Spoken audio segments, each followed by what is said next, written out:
जय श्री महाकाल मित्रों। तो स्वागत है आप सभी का आज के इस वीडियो में। मैं पुरुषोत्तम कटारे आप सभी का स्वागत करता हूं।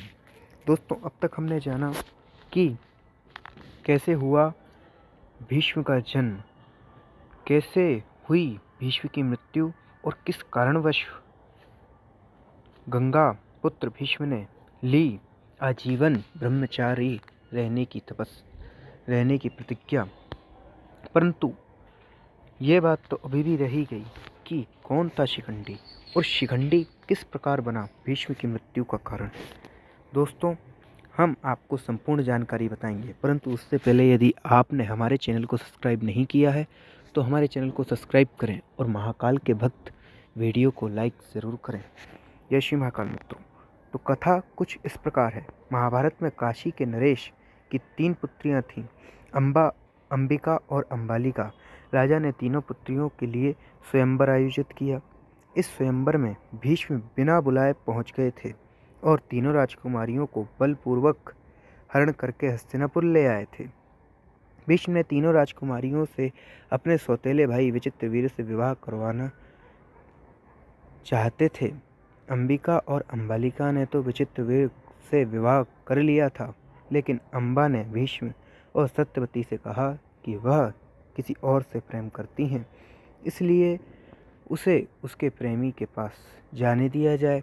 अंबा की बात मानकर भीष्म ने उसे उसके प्रेमी के पास पहुंचा दिया, लेकिन अंबा के प्रेमी ने उसे अपनाने से इनकार कर दिया। वहां अंबा फिर से हस्तिनापुर पहुंच गई।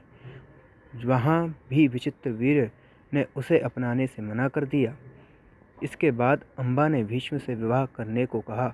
इस पर भीष्म ने कहा कि मैंने आजीवन ब्रह्मचारी रहने की प्रतिज्ञा की है, मैं विवाह नहीं कर सकता। इस तरह हर तरफ से निराश होकर अंबा हस्तिनापुर से निकलकर भगवान श्री परशुराम के पास पहुंची। अंबा ने परशुराम को पूरी बात बताई और भीष्म से बदला लेने का आग्रह किया। परशुराम ने अंबा की बात भीष्म को युद्ध के लिए चुनौती दे दी, लेकिन भीष्म ने उन्हें पराजित कर दिया। यहाँ भी अंबा को निराशा मिली। इसके बाद अंबा ने शिवजी को प्रसन्न करने के लिए तप किया। अंबा की तपस्या से शिवजी प्रसन्न हुए और उसके सामने प्रकट हुए। तब अंबा ने शिवजी से कहा कि मुझे वर दीजिए कि मेरी वजह से ही भीष्म की मृत्यु हो। शिवजी ने कहा कि ऐसा तुम्हारे इस जन्म में तो नहीं हो पाएगा, इसके लिए तुम्हें दूसरा जन्म लेना होगा। ऐसा कहकर शिवजी अंतर्ध्यान हो गए। अंबा ने भीष्म से बदला लेने के लिए अपना जीवन समाप्त कर दिया।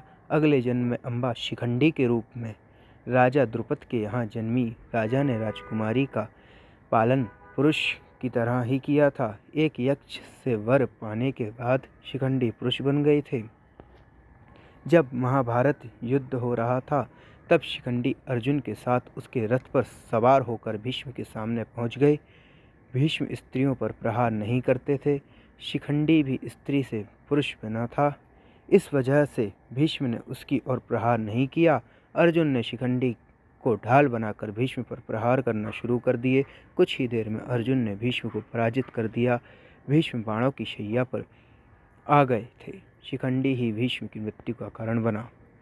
तो दोस्तों, इस प्रकार अंबा अगले जन्म में शिखंडी के रूप में जन्मी और भीष्म की मृत्यु का कारण बनी। दोस्तों, तो इसलिए कहते हैं कि जैसी करनी वैसी भरनी। वीडियो देखने के लिए धन्यवाद।